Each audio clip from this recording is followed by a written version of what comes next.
Oh, buddy, I'm in trouble now.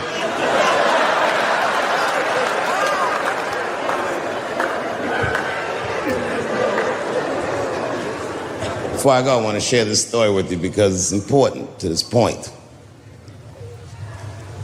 I want your community to know that one of the coolest people I ever met was a transgender woman. And this is not a man that I knew that became a woman. This woman was trans when I met her. Lived in San Francisco. Daphne Dorman is her name. I would do 18 shows in the Bay Area, sometimes in Oakland and Dirty Hood nightclub, and she would be there, a white trans woman, laughing loud and hard at everything I said, especially the trans jokes. It's very puzzling because she was obviously trans. And one night after one of the shows, I met her. And what it was, turns out, it was her dream to be a comedian. And I was her hero. It's very moving. I could not dislike somebody that felt that way about me. We became fast friends. And when I made that special Sticks and Stones, right as it was coming out, I happened to be in San Francisco and I wanted to do a show, but I needed an opening act. And I remembered that trans woman I'd met. So I called her on the phone. And I called her myself. I said, "Hey, Daphne, this is Dave Chappelle." She couldn't believe it. And I go, "I'm in San Francisco." And then she started saying a bunch of wild stuff. I was like, "Relax now. I don't want any pussy." I was, I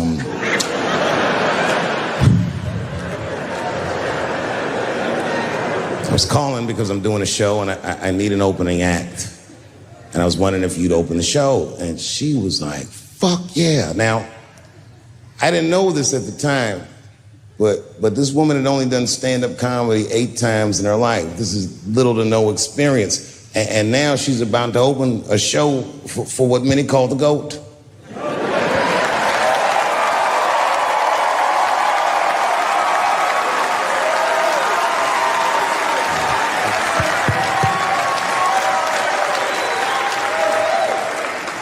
She's an amateur in stature, but in practice, she was very professional. She showed up early, which is something I appreciate because I like people to be on time. She was dressed to the motherfucking nines. I mean, I'm transphobic, and even I was like, "You look nice."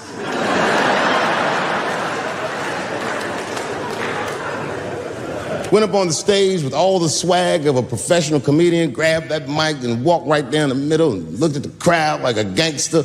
Man, you should have seen her work. This bitch bombed for 45 minutes straight. And I am not exaggerating, young man. That show was terrible. Stunk. Stunk. And then she brings me on and, you know, I was like a glass of water after a handful of salt. The crowd was happy to see me. I was killing it. But here's what impressed me. Any other comedian I've ever seen, if they had bombed as bad as she did, would have snuck out of the back of the theater and went home and cried or something. And she didn't do that. Not only did she not leave, she found a seat right up in front. You know, when a new comedian watches an experienced comedian in comedy, we call this taking class. And this bitch took my whole class. She sat up there and was laughing as hard as she always laughs, as if nothing bad had even happened to her. And I saw her show. Something bad happened to her.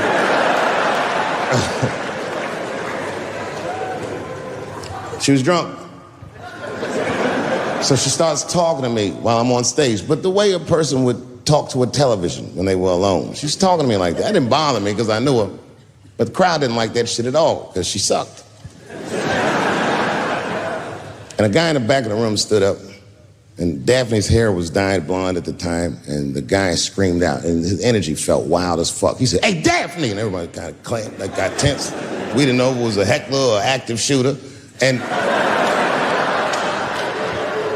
he said, "Does the carpet match the drapes?" Yeah, it was fucked up. The whole crowd kind of groaned because it was so, like, mean. Everybody groaned, except for Daphne. She kind of laughed, which was weird. And then she didn't even look all the way back. She said, "Sir, I don't have carpets. I have hardwood floors." Just like that. Just like that. And boy, when she said that shit, it blew the roof off the place. cut through all the tension. With that one joke, she made up for 45 minutes of a stinker of a show. And after that, she could do no wrong. And I kept on rocking. She kept on talking to me. And then the show became something cooler than a show.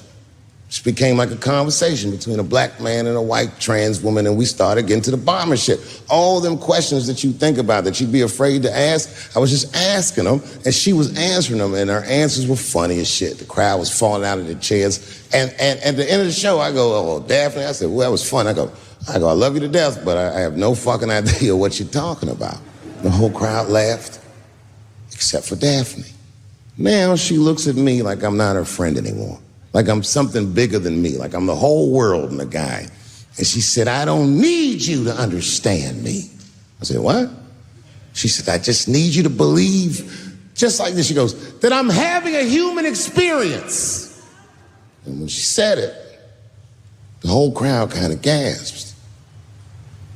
And I gave her the Fight Club look. I said, "I believe you, bitch."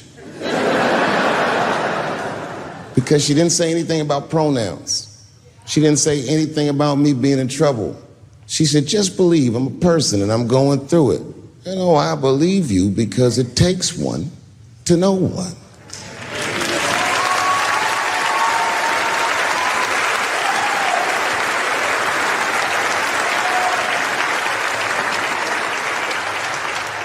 And then I told the crowd good night, and they start going crazy. And before the applause gets to its crescendo, I say, "And don't forget my opening act, Daphne."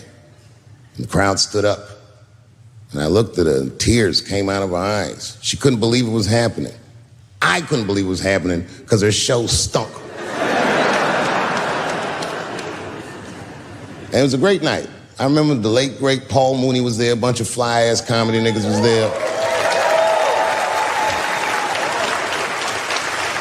And we all went backstage and was just drinking and talking shit and laughing, and Daphne stole the room. She had everyone cracking up, spinning the yarn, telling us all these crazy stories about shit she be into.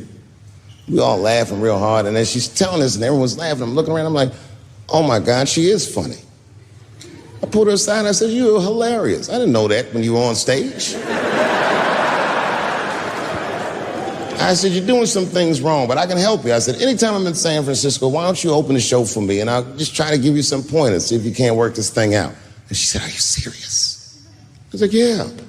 And she grabbed me real tight, hugged me, squeezed me, and I pushed her off violently because I'm transphobic. I said, "Boundaries, bitch."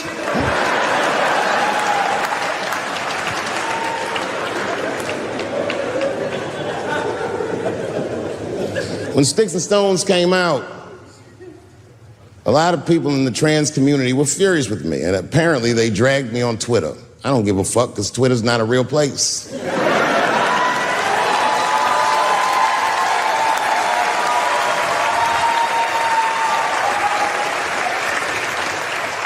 And the hardest thing for a person to do is go against their tribe if they disagree with their tribe. But Daphne did that for me. She wrote a tweet that was very beautiful, and what she said was, it was almost exactly what she said. She said, "Punching down on someone requires you to think less of them." And I know him, and he doesn't. He doesn't punch up, he doesn't punch down, he punches lines, and he's a master at his craft. That's what she said.